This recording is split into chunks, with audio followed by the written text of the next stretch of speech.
ഇന്ന് തന്നെ ഡൗൺലോഡ് ചെയ്യൂ. കാണൂ നിങ്ങളുടെ ഫേവറേറ്റ് ഷോസ്.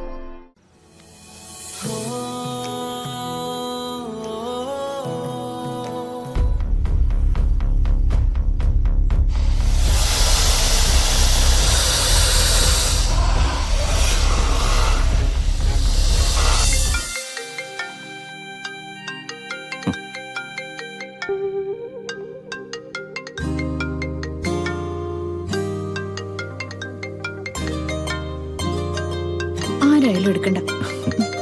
ഞാനൊന്ന് നോക്കട്ടെടോ.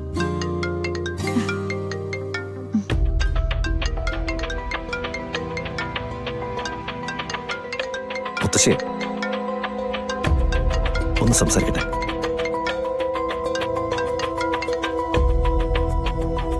ഹലോ മുത്തശ്ശി.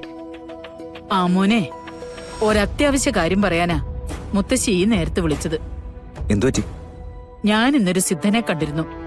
നിങ്ങളുടെ വിവാഹത്തിന്റെ കാര്യങ്ങളൊക്കെ തീരുമാനിച്ചത് അദ്ദേഹമാ. അദ്ദേഹം പറഞ്ഞൊരു കാര്യം നിങ്ങൾ രണ്ടുപേരെ അറിയിക്കണമെന്ന് തോന്നി. അതാ ഈ നേരത്ത് വിളിച്ചത്.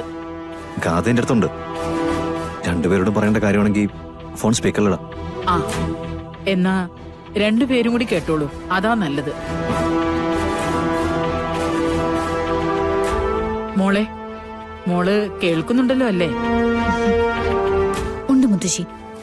നിങ്ങളുടെ രണ്ടുപേരുടെയും ജീവിതം ഒരുപാട് കാലം സന്തോഷത്തോടെ മുമ്പോട്ട് പോകണമെന്നാ ഞങ്ങൾ എല്ലാവരും ഒരുപോലെ ആഗ്രഹിക്കുന്നത്. അതിന് മോള് ചെയ്യേണ്ട ചില ചടങ്ങുകളുണ്ട്.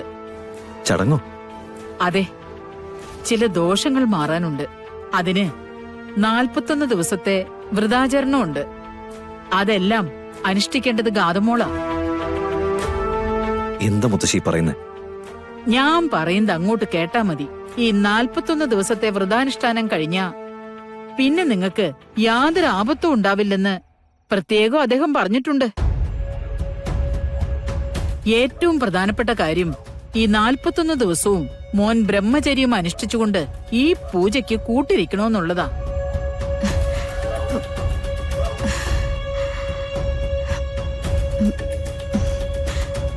മുത്തശ്ശി, ഇതൊക്കെ വെറും അന്ധവിശ്വാസമല്ലേ? അങ്ങനെ പറയരുത് മോളെ. വിശ്വാസങ്ങളും അതിന്റെ ഫലങ്ങളും ഒക്കെ കണ്ണിൽ കണ്ട തലമുറയാ ഞങ്ങളുടേത്. നിങ്ങൾക്ക് നിഷേധിക്കാൻ എളുപ്പമായിരിക്കും.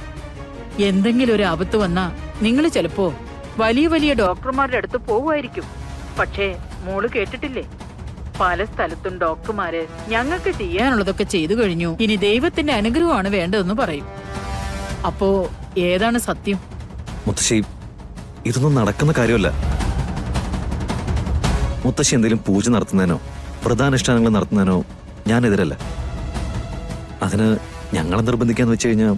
നവീൻ, നീ എന്നോട് തർക്കിക്കാൻ വരരുത്. കളരിക്കൽ കുടുംബത്തിൽ ഞാൻ ജീവിച്ചിരിക്കുന്നത് വരെ എനിക്ക് താഴെയുള്ള ആർക്കും ഒന്നും സംഭവിക്കരുതെന്ന് എനിക്ക് നിർബന്ധമുണ്ട്. അതുകൊണ്ടാ ഞാനിതൊക്കെ പറയുന്നത്. അനുസരിച്ചേ പറ്റൂ. നവീൻ, നവീൻ ഇതിലൊക്കെ വിശ്വസിക്കുന്നുണ്ടോ? അതും ഈ 2025-ല്? എന്റെ കാര്യം വിട്. തനിക്ക് ഇതിലൊക്കെ വിശ്വാസം ഉണ്ടാവുമെന്ന് ഞാൻ കരുതി.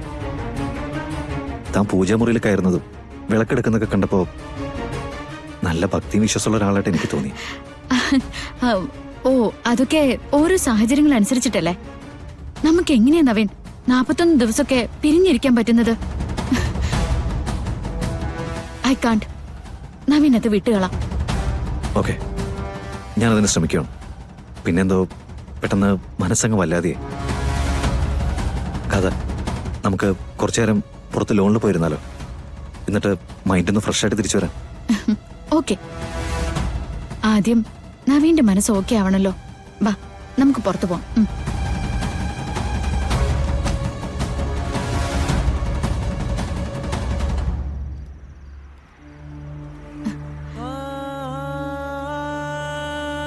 നവീൻ,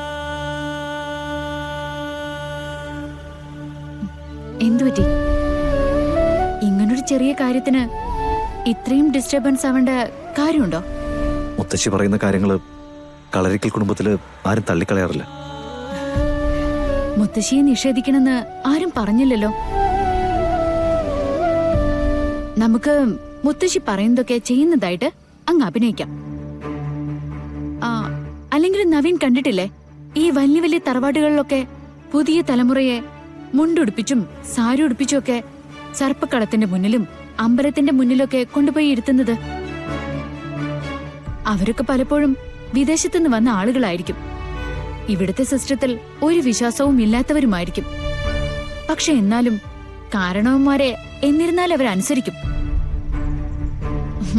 അത് അവരെ വിഷമിപ്പിക്കേണ്ടല്ലോ എന്ന് കരുതിയിട്ടായിരിക്കും. അത്രേ ഉള്ളൂ കാര്യം. തനിക്ക് മുത്തശ്ശി അറിയാഞ്ഞിട്ടാ.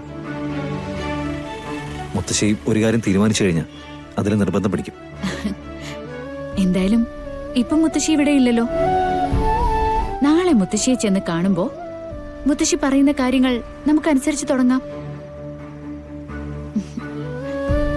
ഇപ്പൊ ഒന്ന് റിലാക്സ് ചെയ്യ് പ്ലീസ് നവീൻ.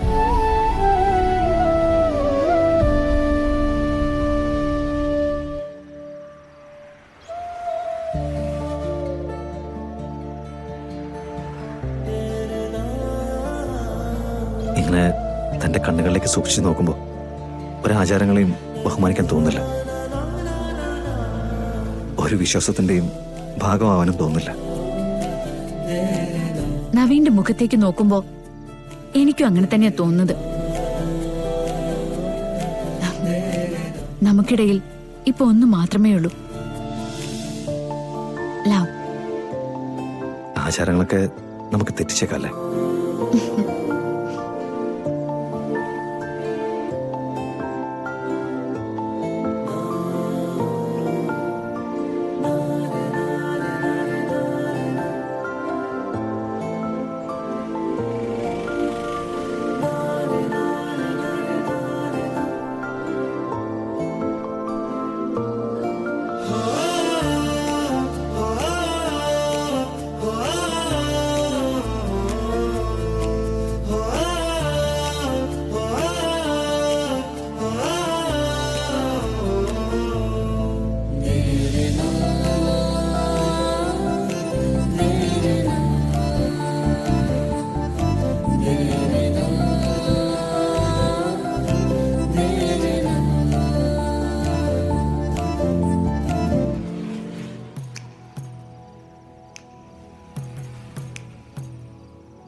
അയ്യോ പാമ്പ്!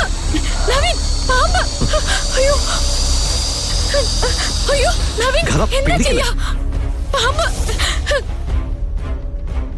അതിനെ കൊത്തു നവീൻ. അയ്യോ അയ്യോ പാമ്പ്! പാമ്പ്!